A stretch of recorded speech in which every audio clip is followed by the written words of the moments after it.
हा तर आपण नोट्स मधला 6 नंबरचा प्रॉब्लेम घेणार आहोत. या 6 नंबरच्या प्रॉब्लेम मध्ये 2-3 वैशिष्ट्ये आहेत ते तुम्हाला सर्वप्रथम सांगतो आणि मग प्रॉब्लेमला सुरुवात करूया. आता प्रॉब्लेम मध्ये तुम्हाला परचेस आणि सेल्स दिलेला आहे कंटिन्यू. मग परचेस डेबिटची रक्कम ट्रेडिंग अकाउंटच्या डेबिटला, तर सेल्सची क्रेडिटची रक्कम ट्रेडिंग अकाउंटच्या क्रेडिट. ओके. त्यानंतर तुम्हाला ऍडजस्टमेंट मध्ये बिल्स रिसिवेबल डिसऑनरची ऍडजस्टमेंट दिलेले आहे. तर हे नवीन ऍडजस्टमेंट आहे. बिल्स रिसिवेबल मधून लेस करायचंय आणि डेटर्स मध्ये काय करायचंय ऍड. आणि या प्रॉब्लेम मध्ये त्यांचा रेशो दिलाय बघा 3:2. जो होणारा प्रॉफिट किंवा लॉस आहे तो 3:2 ना काय करायचं आपल्याला वाटायचा आहे. मग आपण बोर्डावर 3 अकाउंट आपण घेतलेले आहेत. मग पोस्टिंग करण्यापूर्वी टिक मार्क करून घेऊया. टिक मार्क करून घ्या.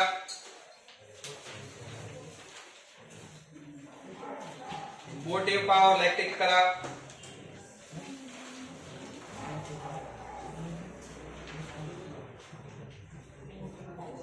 बिल्डिंगला टिक करा.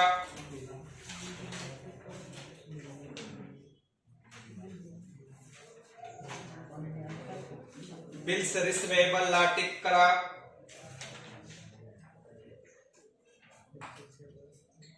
डेटर्स ला टिक मार्क करा. 3 करा डेटर्स ला.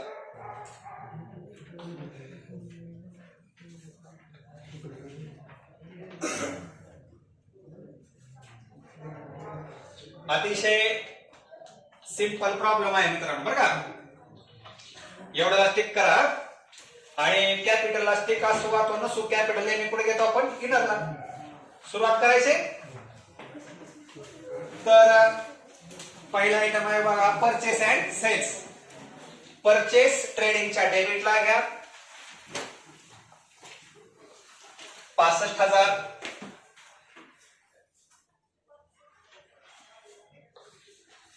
आणि सेल्स 1,85,500. परचेस रिटर्न आणि सेल्स रिटर्न नसल्यामुळं आउटरला घेतलं. परचेस डेबिटला तर सेल्स क्रेडिटला.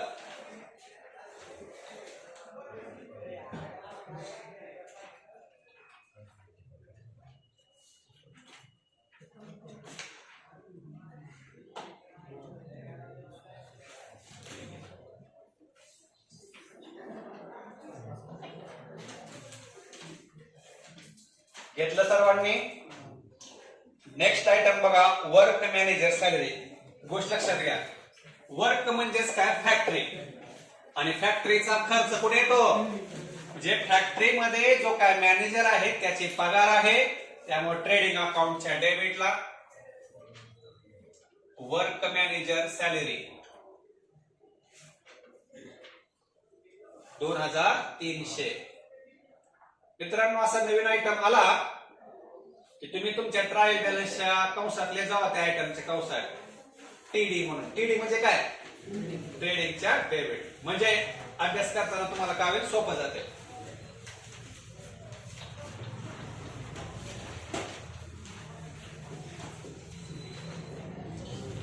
हा नेक्स्ट काय आहे बघा. बघ कॅपिटल रेग्युलर आयटम आहे. लायबिलिटीला घ्या.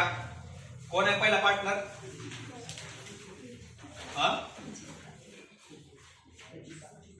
सुचिता 75,000. 5 वेळी सोडा.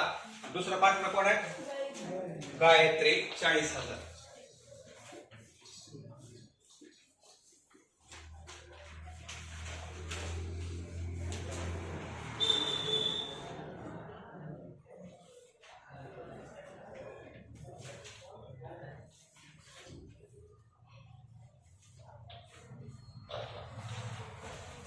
मित्रांनो ओपनिंग स्टॉक तर आपण लिहून ठेवलाय. फक्त रक्कम टाका 18,700.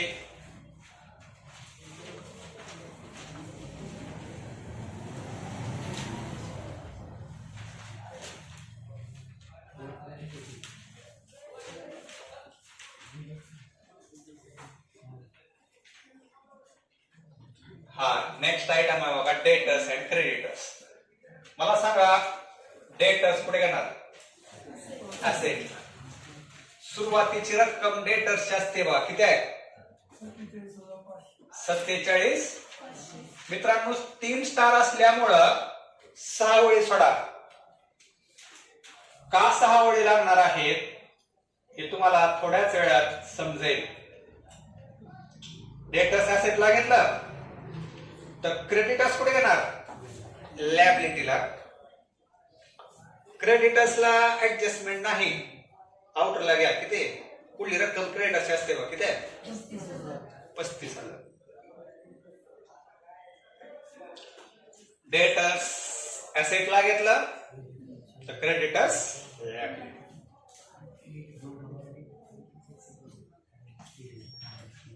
पुढे काय?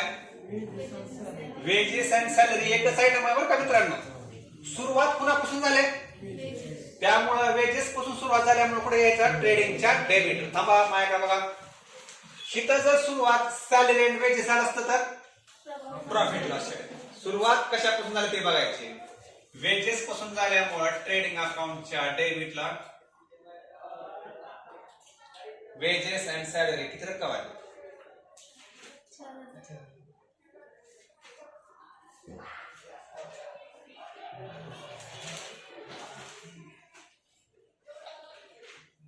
परत काय रे? बिल्स रिसिवेबल असेटला इनरला घ्या, किती रक्कम आहे? त्या डेटर्सला 5-6 वेळी सोडा बर का, नाही तर लिहताल तिथंच.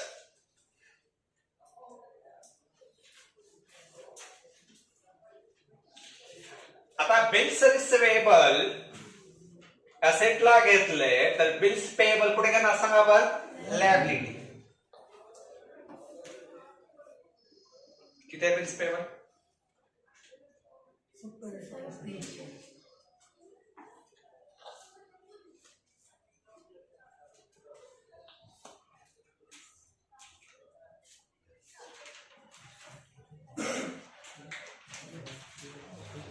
हा मित्रांनो, डिस्काउंट तुम्हाला डेबिटला दिलाय का क्रेडिटला दिलाय? क्रेडिटला असल्यामुळं प्रॉफिट लॉस कुठे द्यायचा? क्रेडिटला. किती आहे? हाच डिस्काउंट जर डेबिटला दिला असता तर कुठे घेतला असता? डेबिटला.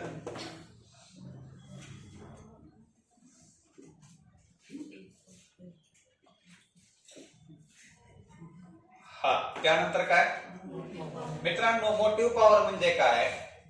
विद्युत पुरवठा. मशीनचा वापर करण्यासाठी विद्युत पुरवठा आपण लावतो. मशीन कुठं असते? फॅक्टरीमध्ये. फॅक्टरी संदर्भाचा खर्च आहे कुठे घ्यायचा? ट्रेडिंगच्या डेबिटला.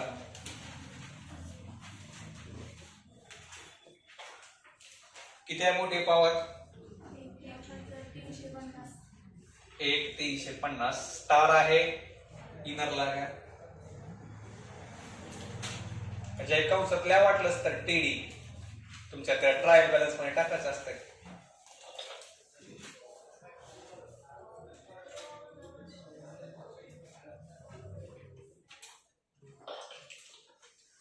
त्यानंतर कस्टम ड्युटी. कस्टम ड्युटी म्हणजे आपण वस्तू आणताना जो का टॅक्स भरतो त्याचा खर्च आहे. वस्तू संदर्भातला खर्च असल्यामुळे कुठे घ्यायचा? ट्रेडिंगच्या डेबिटला.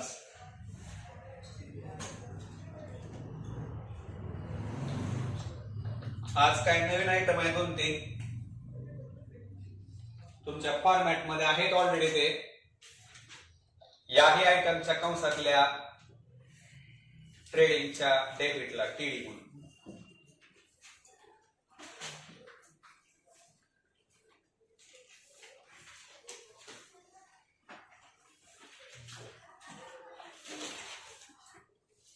हा, आता नेक्स्ट आयटम काय?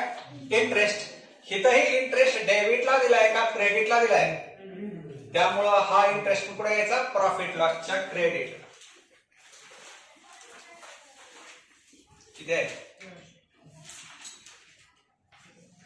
मी तुम्हाला वारंवार एक गोष्ट सांगतोय, रेंट, डिस्काउंट, इंटरेस्ट आणि कमिशन डेबिटला असेल तर डेबिटला घ्या, क्रेडिटला असेल तर क्रेडिटला. ओके. आता त्यानंतर नवीन काय आहे मला बघा, अनप्रोडक्टिव्ह वेजेस. इकडे बघा, प्रोडक्टिव्ह वेजेस म्हणजे उत्पादित मजुरी जर असली असती तर ट्रेडिंगच्या डेबिटला घेतली असते. तर हे अनप्रोडक्टिव्ह आहे म्हणजे अनुत्पादित मजुरी आहे, त्यामुळे पुढे घ्यायचे प्रॉफिट लॉसच्या डेबिटला. अनप्रोडक्टिव्ह वेजेस प्रॉफिट लॉसच्या डेबिटला. किती रक्कम आहे?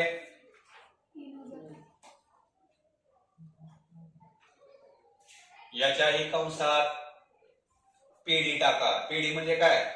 Profit loss. परत एकदा सांगतो, प्रोडक्टिव्ह जर असलं असतं तर पुढे येतलं असतं ट्रेडिंग. परत आणखीन एकदा सांगतो मित्रांनो, परीक्षेमध्ये असे तुम्हाला डार्क देत नाही बरं का. हे फक्त तुम्हाला नवीन आयटम आहे त्या संदर्भात दिलेला आहे. तुम्हाला आपल्या क्लासच्या नोट्स मध्ये आहे बरं का. परीक्षेमध्ये असं डार्क नसते. नेक्स्ट आहे बघा, ऑडिट फीस. सीए ची फीस आहे, ऑफिशियल खर्च आहे, प्रॉफिट लॉस डेबिट किती आहे?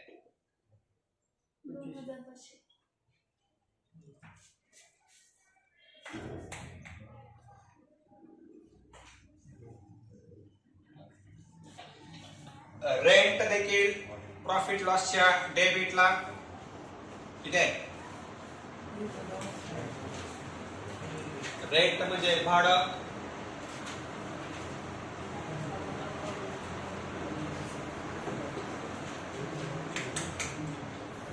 नेक्स्ट काय आहे बघा, कन्व्हनियन्स. कन्व्हनियन्स म्हणजे प्रवास खर्च. प्रवास खर्च कुठं असतंय? Profit loss debit.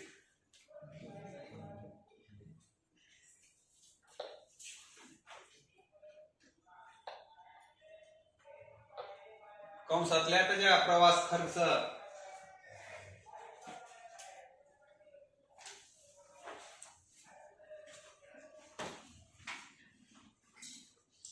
हा, आता नेक्स्ट दोन आयटम येणार बघा लगातार, गुडविल आणि कॉपीराइट. मित्रांनो इकडे बघा, गुडविल म्हणजे आपलं नाव लौकिक आणि कॉपीराइट म्हणजे काय? अधिकार.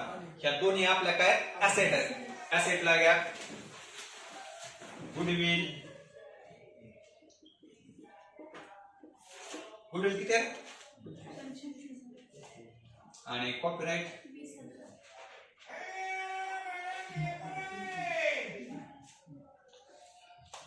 या दोन्हीही आयटमच्या कंसातल्या ए ऍसेट म्हणून.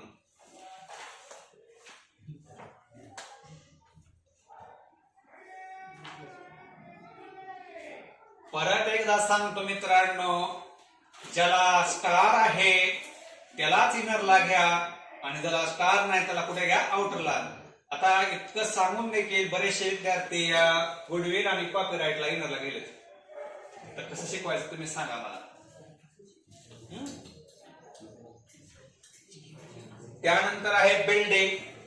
ऍसेटला घ्या स्टार आहे, इनरला घ्या 88,000.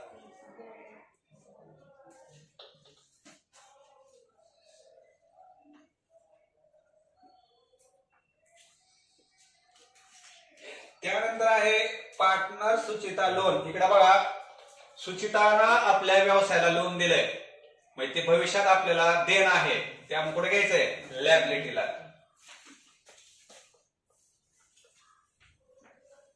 Partner loan. लोन कसलं का असं नाही मित्रांनो, देणं असतंय. लायबिलिटीला घ्या. किती रक्कम आहे? 6,150 कंसात या टाका म्हणजे समजून येईल.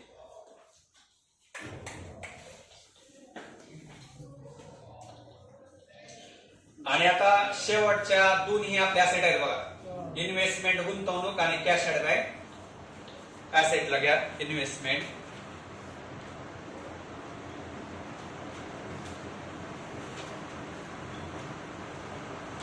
इन्व्हेस्टमेंट किती आहे आणि कॅश ऍडव्हान्स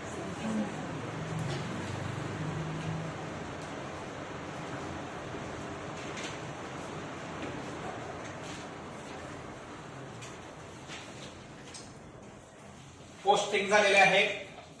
या पोस्टिंग मधले 3-4 नवीन आयटम मी परत एकदा सांगतो। इकडे बघा बोर्डाकडे, वर्क मॅनेजर सॅलरी म्हणजे काय, फॅक्टरीमध्ये काम करणाऱ्या व्यवस्थापकाची पगार, फॅक्टरीचा खर्च, त्यामुळे पुढे घेतला ट्रेडिंग अकाउंटच्या डेबिट। त्यानंतर मोटिव्ह पॉवर म्हणजे काय, मशीनचा वापर करण्यासाठी त्याला जे विद्युत पुरवठा लागतो त्याचा खर्च, मशीन कुठं असते, फॅक्टरीमध्ये, त्यामुळे ट्रेडिंग अकाउंटच्या डेबिटला।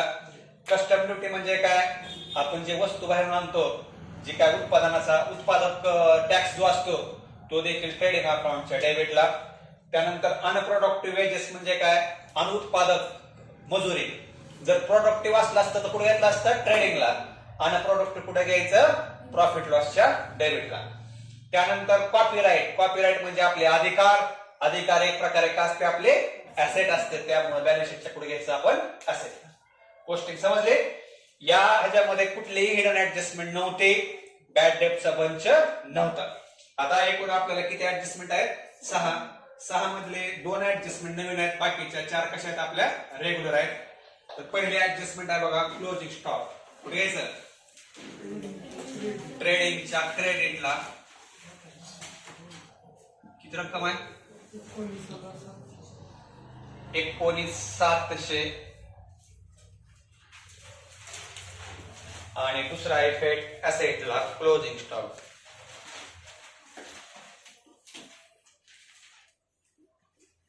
स्टॉक म्हणजेच गुड्स बरं का, गुड्सचा संदर्भ आला ट्रेडिंग अकाउंटच्या क्रेडिटला घ्यायचा। ही पहिली ऍडजस्टमेंट झाली। दुसरी ऍडजस्टमेंट बघा, goods ₹3,000 distributed as free sample. बघा ह्याच्या अगोदरच्या आपण प्रॉब्लेम मध्ये झालते। आता पहिली गोष्ट बघा, गुड्स म्हटल्यानंतर पहिला इफेक्ट कुठे येईल, ट्रेडिंगच्या क्रेडिटला घ्या, by goods distributed as free sample, आउटरला 3,000। मग मला सांगा, ही झाला पहिला इफेक्ट, आपण वस्तू फुकट वाटल्या, ह्यातून आपल्या व्यवसायाचे काय झाले, ऍडव्हर्टाइजमेंट, त्यामुळे ऍडव्हर्टाइजमेंट म्हणजे व्यवसायाचा काय झाला, खर्च, त्यामुळे प्रॉफिट लॉसच्या डेबिटला टू ऍडव्हर्टाइजमेंट कंसात फ्री सॅम्पल 3,000, ट्रेडिंगच्या क्रेडिटला आणि प्रॉफिट लॉसच्या डेबिटला ऍडव्हर्टाइजमेंट कंसात फ्री सॅम्पल।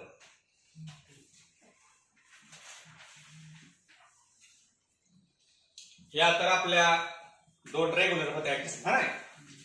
आता तिसरी ऍडजस्टमेंट लय महत्वाची आहे बघा, motive power include 500 paid for deposit of power meter. इकडे बघा मित्रांनो, आपल्याला घरगुती किंवा ऑफिशियल जर मीटर घ्यायचं असेल, कुठून घेतो आपण, एमएससीबी कडून, ओके, एमएससीबी कडून आपल्याला जर लाईटचं कनेक्शन घ्यायचं म्हटल्यानंतर त्याचं डिपॉझिट आपल्याला भरावं लागतंय। डिपॉझिट भरावं लागतंय याचा अर्थ काय, भविष्यात जर आपण ते लाईट बिल किंवा मीटर जर कॅन्सल केलं तर डिपॉझिट त्यांच्याकडून आपल्याला येणं असते। आता मग येणं असल्यामुळं तुम्हाला इफेक्ट का आला असेल बघा, एक असेल, पण त्या पॉवर मीटरचं डिपॉझिट चुकून कशात इन्क्लूड झालंय, मोटिव्ह पॉवर मधून।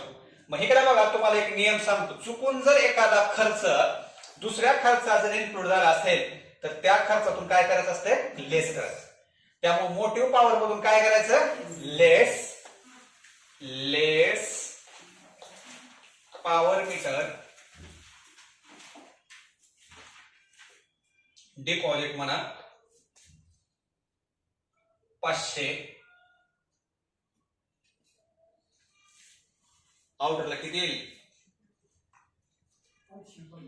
850। पहिला इफेक्ट मोटिव्ह पॉवर मधून काय केला, लेस, आणि याचा दुसरा इफेक्ट घ्यायचा ऍसेटला, पॉवर मीटर डिपॉझिट 500।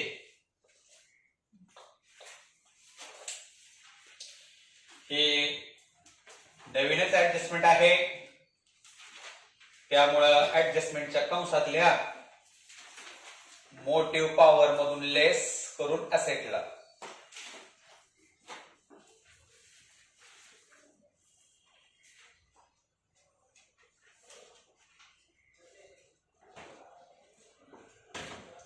परत एकदा सांगतो,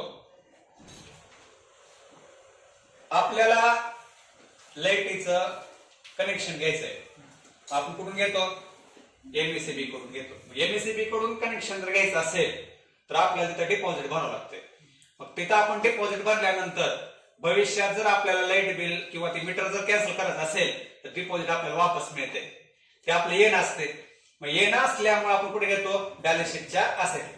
पण ते 500 रुपये ऍसेटला न घेता चुकून कशात गेलं? मोठे पॉवर मध्ये गेलं. मग चुकून जर गेलं एखादा खर्चामध्ये गेला असेल तर त्या खर्चातून आपल्याला बाहेर काढायचं. मग खर्चातून बाहेर काढायचं म्हटल्यानंतर त्या खर्चातून काय करायचं? लेस करायचं. म्हणजे मोटिव्ह पॉवर मधून काय करायचं? लेस. आणि येणं डिपॉझिट आपलं येणं आहे त्यामुळे बॅलन्स शीट पुढे घ्यायचं असेटला. नेक्स्ट सोपी ऍडजस्टमेंट. Depreciate building 5%. आपली बिल्डिंग किती आहे रे? लेस डेप्रिशिएशन 5%. 4400. आउटरला किती येईल?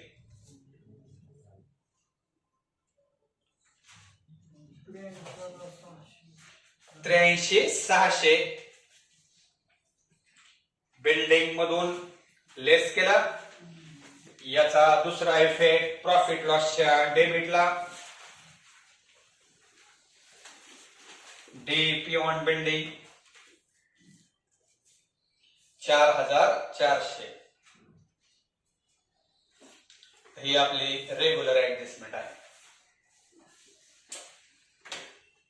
आता आपल्याला एक थोडासा बदल करायचा. आता आपल्याला राहिल्यात किती ऍडजस्टमेंट? 2. एक 5वी आणि एक 6वी. पण या ठिकाणी आता 5व्या ऍडजस्टमेंटच्या अगोदर 6वी ऍडजस्टमेंट सोडायची आपल्याला. का सांगतो? कारण 5वी पण ऍडजस्टमेंट आणि 6वी पण ऍडजस्टमेंट डेटासवर डिपेंड आहे बघा, आहे का नाही? मग एक गोष्ट लक्षात घ्या, एक नियम लक्षात घ्या. डेटर्स मधून पहिल्यांदा आपण काय वजा करत असतो? Bad debt. परत काय लेस करत असतो? आरडीडी. परत काय लेस करत असतो? डिस्काउंट. पण हे लेस आयटम करण्यापूर्वी डेटास मध्ये ऍड होणाऱ्या आयटमचे ऍडजस्टमेंट सोडवायचे. नियम लक्षात घ्या. डेटर्स वर जर ऍडचे आणि लेसचे ऍडजस्टमेंट तुम्हाला परीक्षेमध्ये पडल्या तर सर्वप्रथम डेटर्स मध्ये ऍड होणारे ऍडजस्टमेंट सोडवायचे आणि त्यानंतर डेटर्स मधून लेस होणारे ऍडजस्टमेंट सोडवायचे.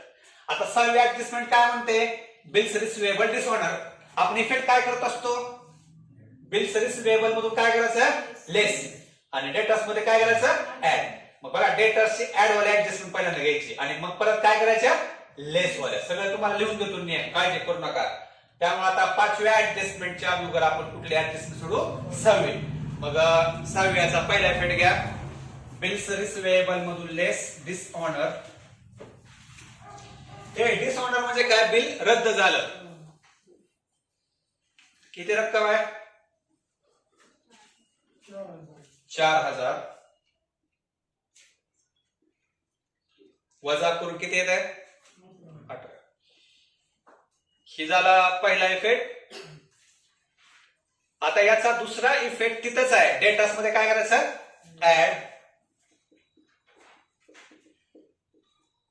Add dishonour. इनरलाच घ्या. किती? 51,500. घेतलं का? बघा एकदा बोर्डाकड. 5 नंबरचे ऍडजस्टमेंट सोडवण्यापूर्वी कुठले ऍडजस्टमेंट सोडायचे? 6वे. 6व्या ऍडजस्टमेंटचा इफेक्ट काय होतो? बिल्स रिसिवेबल मधून काय करायचं? लेस. आणि तिथं डेटास मध्येच काय करायचं? ऍड. आता 5वी ऍडजस्टमेंट सोडवायची. काय 5वी ऍडजस्टमेंट सांगा बरं? बॅड डेट आणि आरडी. मग आता पहिल्यांदा बॅड डेट सोडवायचे का आरडी सोडवायचे? डेटर्स मधून लेस बॅड डेट किती आहे?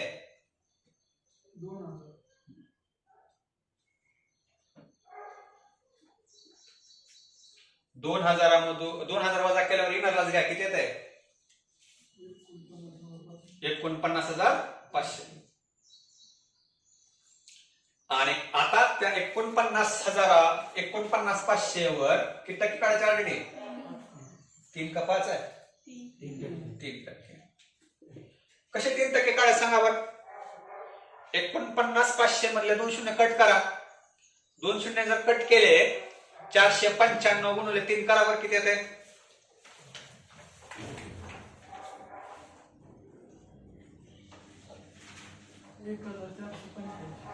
1485 लेस को आउटरला घ्या बर.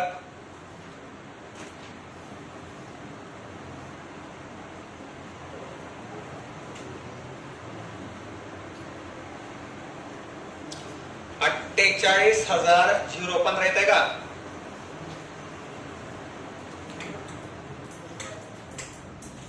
आलं का. आता लक्षात आलं का तुम्हाला. डेल्टसला 6 वडी का सोडल्या त्या. परत एकदा आहे का बघा इकडे नियम लक्षात घ्या. डेल्टस मध्ये पहिल्यांदा कुठल्या ऍडजस्टमेंट घ्यायच्या ऍड वाल्या आणि ऍड नंतर कुठल्या लेस वाल्या. मग आता ह्या बॅड डेटचा आणि आरडीडीचा दुसरा इफेक्ट घ्यायचा आपल्याला. कुठे घ्यायचा प्रॉफिट लॉसच्या डेबिटला. आता मला सांगा इथं प्रॉफिट लॉसच्या डेबिटला काय बंच आहे का. सेपरेट घ्या आता. To bad date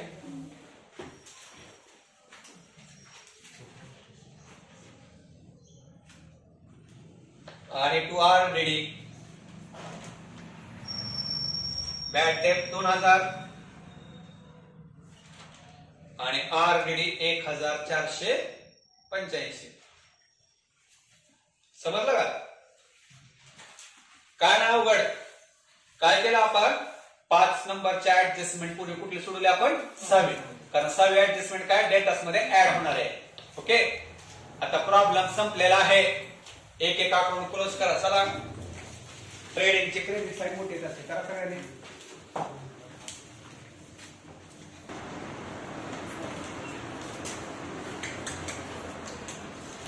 trading अकाउंटची credit side मोठी आली 2,08,200 2,08,200. डेबिट साईडला फरक पडला त्याला म्हणा ग्रॉस प्रॉफिट 1,15,850. हा ग्रॉस प्रॉफिट खाली आपण ट्रान्सफर केला प्रॉफिट लॉसच्या क्रेडिटला. आणि इथं प्रॉफिट लॉसची क्रेडिट साईड मोठी आहे 1,17,550 1,17,550. डेबिटला फरक आला त्याला म्हणा नेट प्रॉफिट. त्यांना त्यांच्या रेशो प्रमाणे वाटायचा. एकूण नेट प्रॉफिट आलता 57,365. त्यांचा रेशो किती आहे 3:2. 3:2 ची बेरीज किती येते 5. आलेल्या त्या नेट प्रॉफिटला 5 न भाग घेतल्यानंतर किती येतो 19,473. 19,473 गुणिले पहिलाच हिस्सा किती आहे 3 आणि 19,473 गुणिले दुसरा हिस्सा किती आहे 2. गुणाकार करा 58,419 आणि 38,946 आलेला प्रॉफिट त्यांच्या कॅपिटल मध्ये काय करा ऍड करा. आणि कॅपिटल कुठे या आउटरला. प्रॉब्लेम संपला. काय होतं वैशिष्ट्य या प्रॉब्लेम मध्ये. एक 4-5 आयटम नवीन होते ते आपण व्यवस्थित घेतले. आणि ऍडजस्टमेंट 3 नंबर वाली बघा. मोटिव्ह पॉवर 3 नंबर वाले का 4 नंबर वाले 3. मोटिव्ह पॉवर मध्ये चुकून डिपॉझिटचा खर्च इन्क्लूड झालाय. चुकून खर्च इन्क्लूड झाला म्हटल्यानंतर त्या मोटिव्ह पॉवर मधून काय करायचं लेस. आणि डिपॉझिट भविष्यात एक प्रकारे येणं आहे त्यामुळे बॅलन्स शीटच्या ऍसेट. ओके आणि त्यानंतर 5 नंबरच्या ऍडजस्टमेंट पूर्वी कुठले ऍडजस्टमेंट सोडवायचे 6वे. कारण नियम काय आहे डेटास मध्ये जर ऍडजस्टमेंट आल्या मॅक्झिमम तर पहिल्यांदा ऍड वाल्या ऍडजस्टमेंट डेटास वरच्या सोडवायच्या आणि परत कुठल्या सोडवायच्या लेस वाल्या. लक्षात त्यात 6वे ऍडजस्टमेंट होते bills receivable disorder. Bills receivable मधून काय केलं लेस आणि डेटास मध्ये काय केलं ऍड. आणि मग आपले रेग्युलर ऍडजस्टमेंट बॅड डेट वजा केले आणि त्यानंतर आरडीडी. आणि ह्याचा दुसरा इफेक्ट प्रॉफिट लॉसच्या डेट. बंच असला असता तर बंच मध्ये घेतला असतं. बंच नाही सेपरेट. लक्षात ठीक आहे. 6 नंबरचा प्रॉब्लेम संपलेला आहे.